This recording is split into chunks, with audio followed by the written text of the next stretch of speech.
Okay, we're going live. 1 second, Sister Dishonne.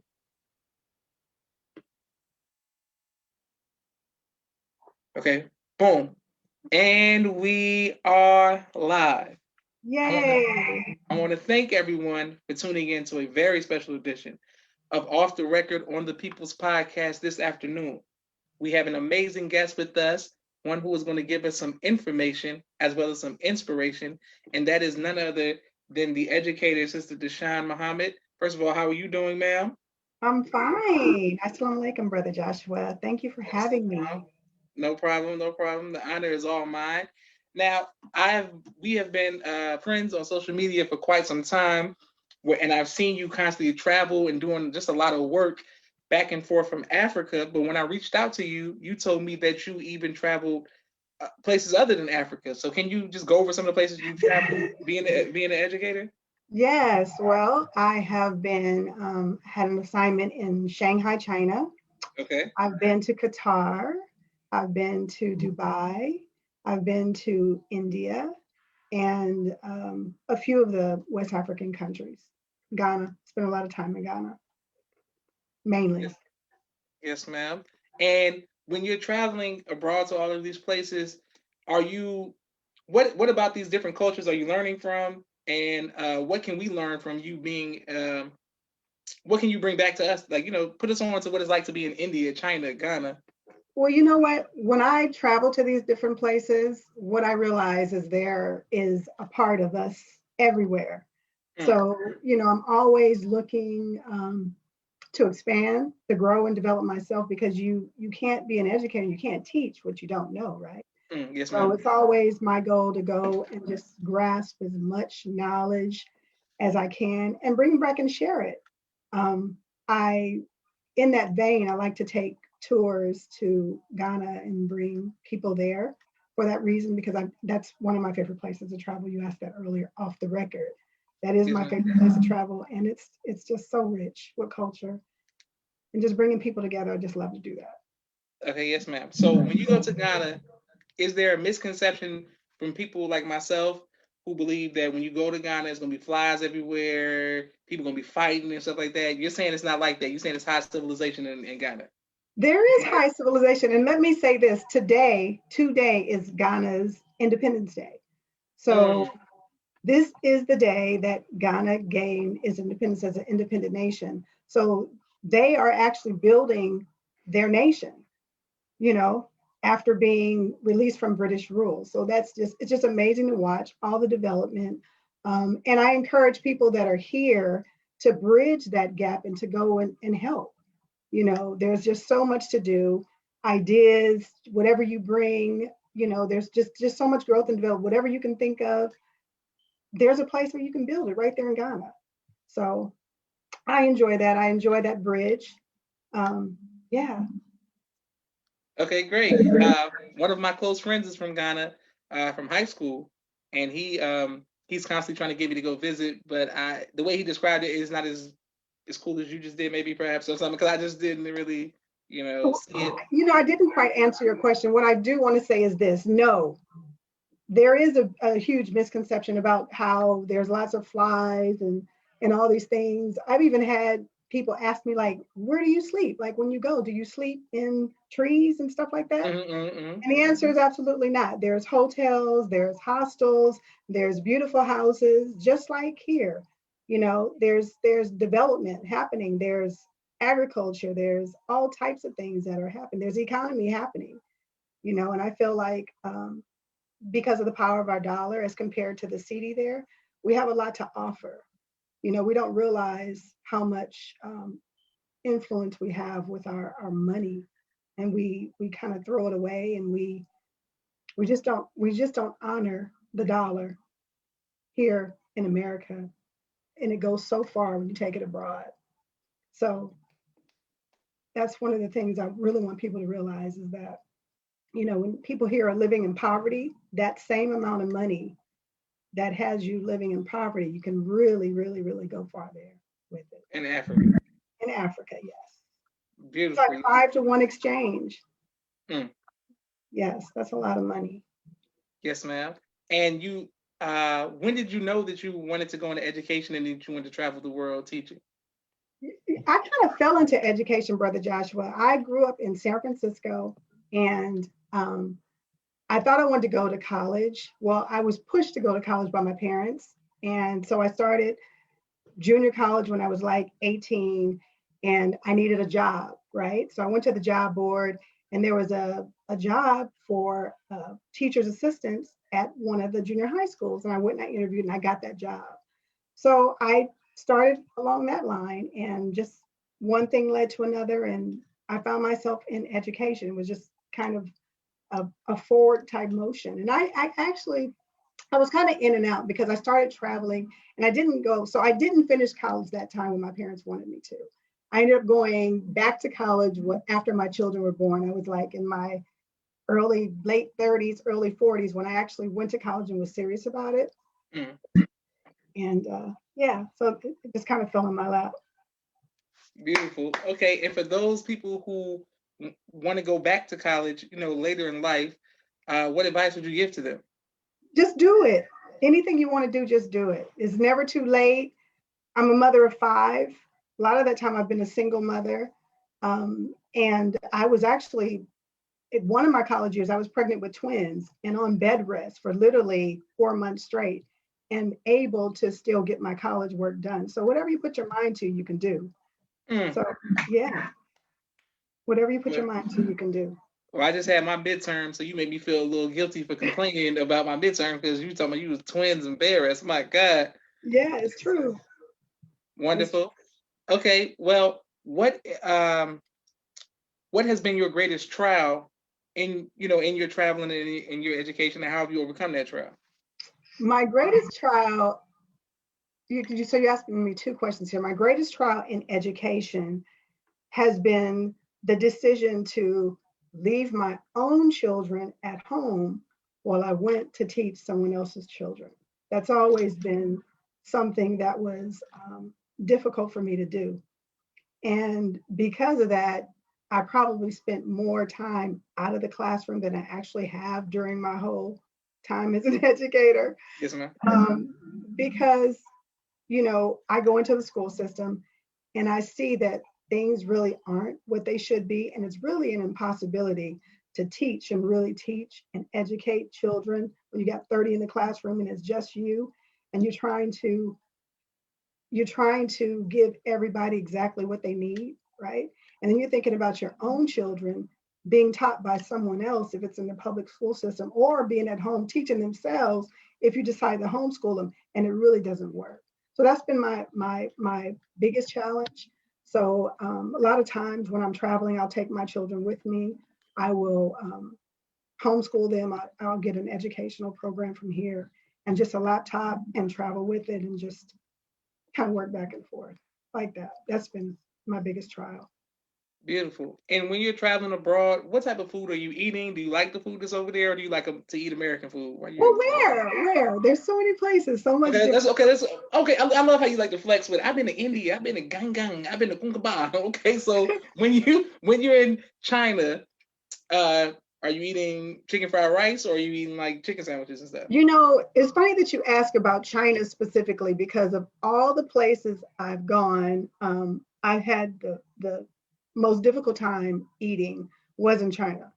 And I literally survived off of rice and eggs and broccoli when I was in China, because I grew up in San Francisco, and the Chinese food that I was accustomed to was totally different when I was in China. Lots of pork and lots of chicken and just eels and frogs. I mean, you go into the market and you would be astonished what you see. And that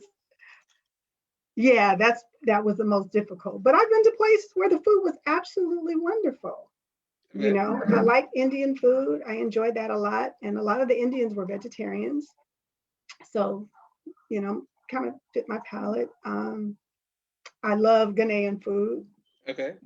So yeah, different places. I love Qatar. Qatar, the food was very, very good. Okay. So different places, different foods, but yeah, China was the most difficult for me. Yes, ma'am. Now, when you say they had frogs, so you were like getting egg, they serving egg through frog, is what you're saying? Like they cooking Kermit the Frog over there. Look, I don't know how they were cooking it. All I know is if I go into a market and I see live frogs and live eels and stuff like that, I'm immediately just, it just didn't look appetizing. However they were going to prepare it, I wasn't interested. Yes, yes, ma'am. It was some very exotic things to eat in China that I just wasn't interested in trying out. Yes, ma'am. My sister Miriam says, beautiful travel inspiration. Ghana is on her list. She said, world schooling is beautiful. She knows your children appreciate traveling and learning. Um, okay, excellent. My next question is, speaking of your children, what advice would you give to future mothers? The advice I would give to future mothers in terms of education is to, and I'm a mother of 5, I would say observe your child and look to find the skills and the talents that those children show, because we're all born with those. So then you're going to hone in on those skills and talents, and wherever you are in the world, wherever you take them, even if you're just right here at home or abroad, you're going to just immerse those in those things, immerse them into those things that kind of complement their skills and their talents. That's the best advice that I can give. Yes, One of my ma'am. twins is she's a musician, she's a guitar player, and they all do something. So I just try to really, really build on those talents. Excellent and beautiful, great advice. My sister Miriam is saying, I'm talking about my egg foo frog reference.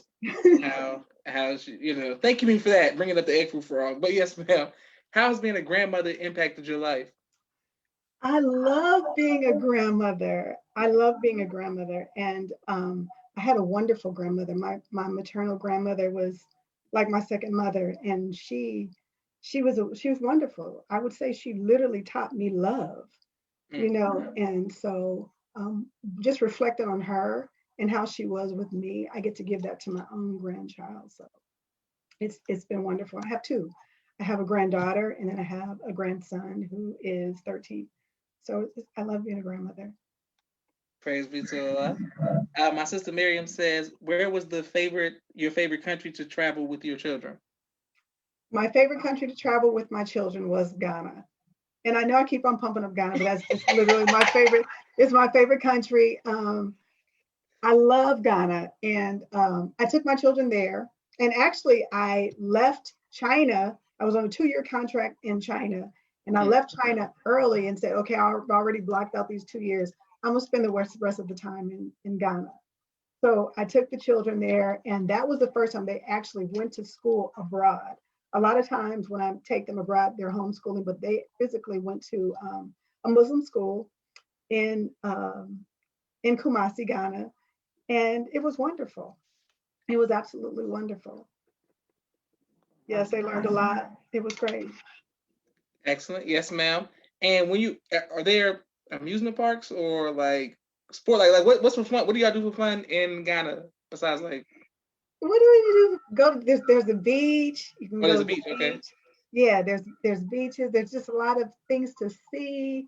There's just so much activity, and it's interesting because when you're in another country, everything is exciting because all your senses are stimulated at the same time. You're seeing things different. You're hearing the different sounds. The language is different. The smell, the taste, everything, the touch, the fabrics, the colors.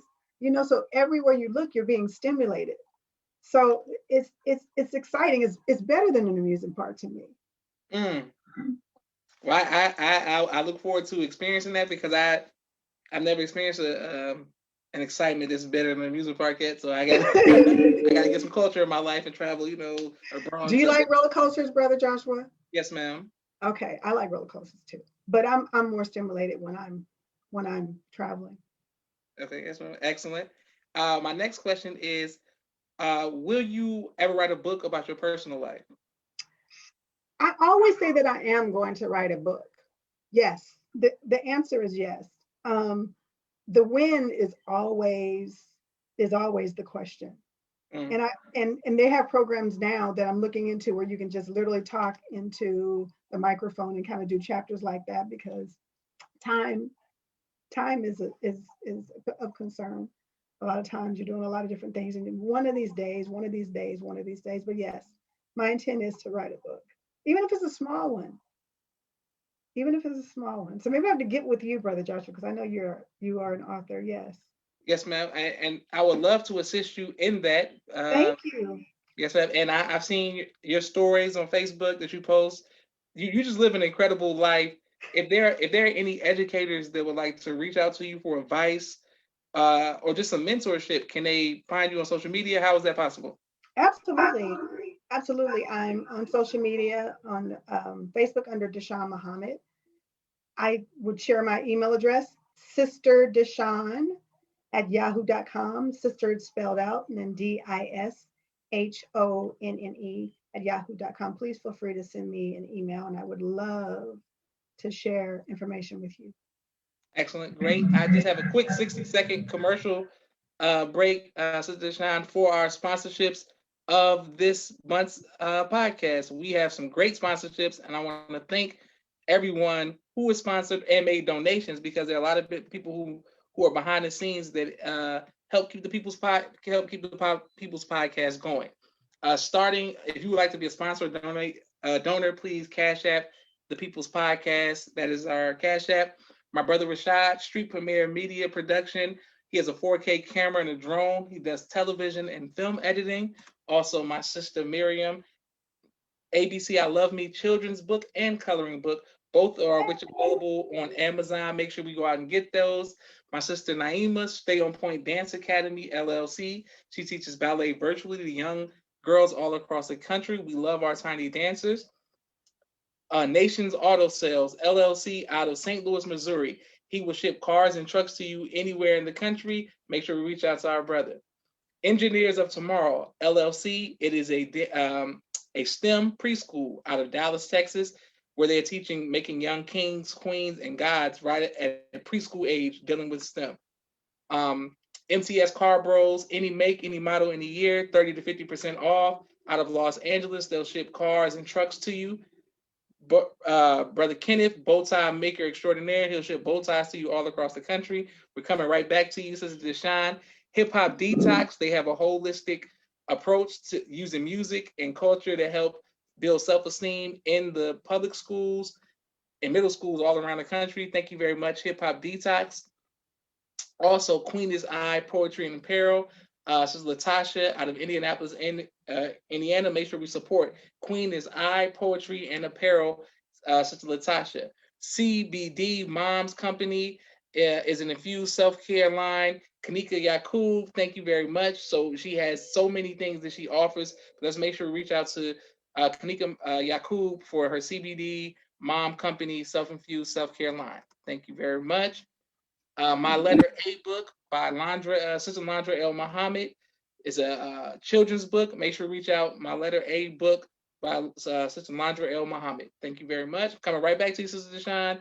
Dr. Henry M. Carter, King Henry's Turkey Legs, right here in Atlanta, Georgia. Brother Rashad Muhammad, COVID-19 Disinfecting Cleaning Service. And my father's book, A Soldier in the Movement of Christ, AbdulSharif.com. And last but not least, my two books, Cleopatra, which is a children's book on Amazon, and No Father, No Excuse, which is on Amazon. Thank you all for your sponsorships and your donations. All of that is greatly appreciated. My next question for you, Sister Dishonne, is what do you do for fun? Lately, I've been sailing a lot. Sailing is something I've always wanted to learn how to do. I love the water. I love the ocean. And I initially said that I was going to learn how to sail like I said, I'm from the San Francisco Bay Area. I moved to Las Vegas, Nevada, and of course you're in the desert, so there's no water.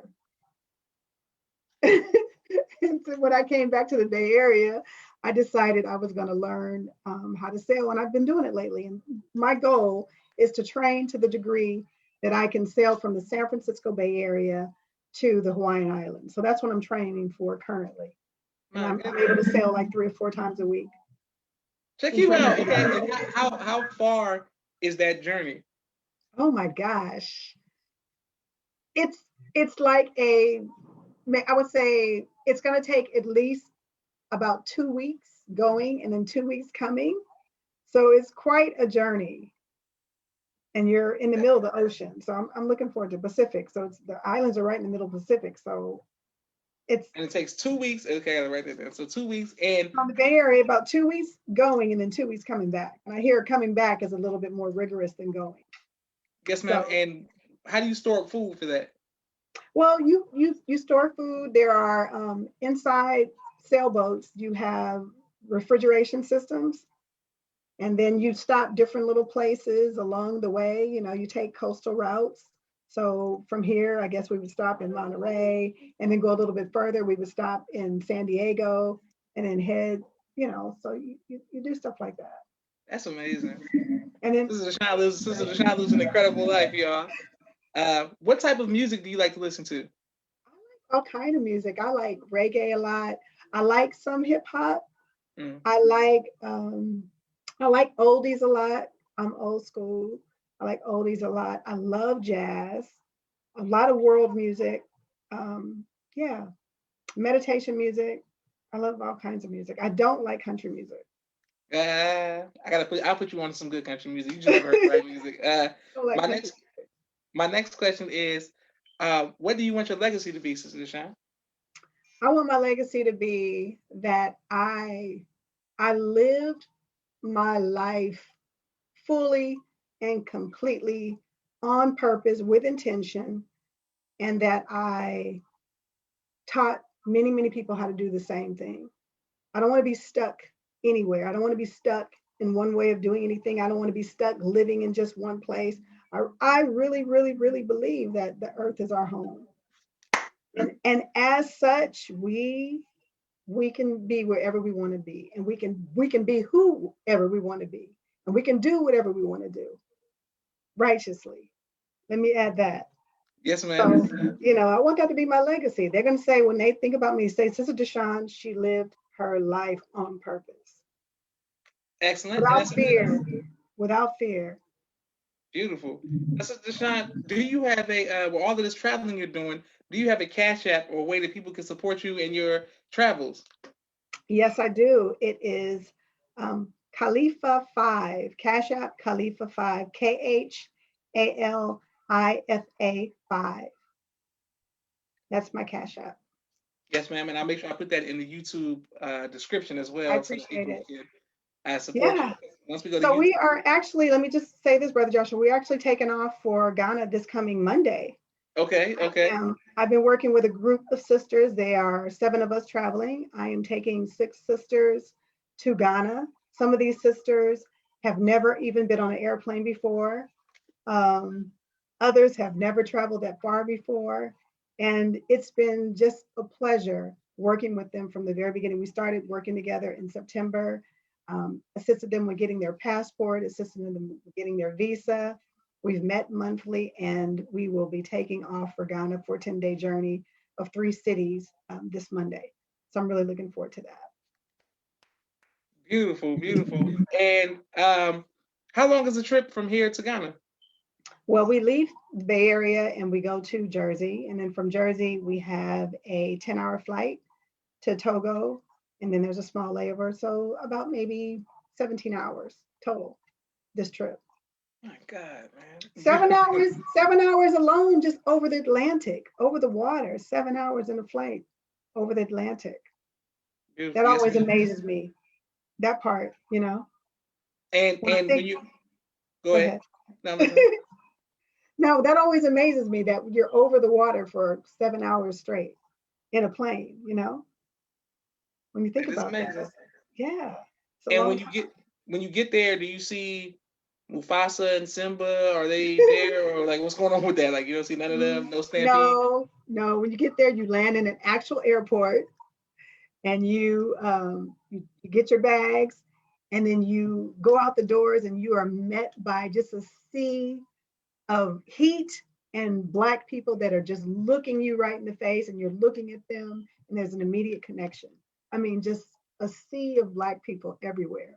And the sound is different, and the smell is different. And you just immerse immediately in this other culture. It's beautiful. That is beautiful. Can you please do some some video footage so that we can, people like me who like, being over here, not the 17-hour trip, you know what I'm saying, can just see what experience a little bit. Absolutely. We will be, the sisters and I who are going on this trip, we will, from start to finish, I'm going to document this whole journey. There'll be lots of things on my Facebook page in terms of stories. I'll be sharing video, but I'm actually going to kick off a YouTube channel specific to this trip. So, and then we're going to have a book reading on March the 14th. I will be reading from a friend of mine's book, Jambalaya, from over in Ghana, with another sister will be in Cape Coast reading. There'll be our kinfolk from Ghana. They'll be drumming for us. And it's going to be a Zoom meeting. So I will definitely share that information as well. And hopefully you guys will tune in. Absolutely. And when they're drumming, are they saying, hey, oh, hey? No, just the rhythms of Africa. Just the rhythms of Africa. Okay. Got it. Yes, ma'am. Well, my sister Miriam says, safe travels, Queen. I want to thank everybody who was watching. My other sister name says ASA family. I want to thank everybody who's watching. Please like, share, and subscribe. This is Joshua Leonard Muhammad signing off of the People's Podcast. Thank you again, Sister Dishonne. Safe travels. You, Brother Joshua. I love the People's Podcast. This is such an honor for me. Thank you so much. The honor is mine, ma'am. I want to put it on YouTube right now. And let's make sure everybody supports our sister, Cash at Khalifa5, and those 7 sisters who are traveling to the motherland. Yes. Thank you so much. Ungawa, Akabi, Akasamo, Asapalawe. You know, Assalamu alaikum is universal. You can use okay, Assalamu alaikum is universal. Okay, I want to get there. Because I know some people, when you're in Africa and Ghana, they like to say Mama say, Mamakusai, so I don't know what the rule is. Yes, Brother Joshua. Yes, ma'am. All right, Assalamu alaikum, Sister Dishonne. Wa alaikum salam, sir. Have a wonderful day. Thank you. Thank you very much. Thank you all for watching.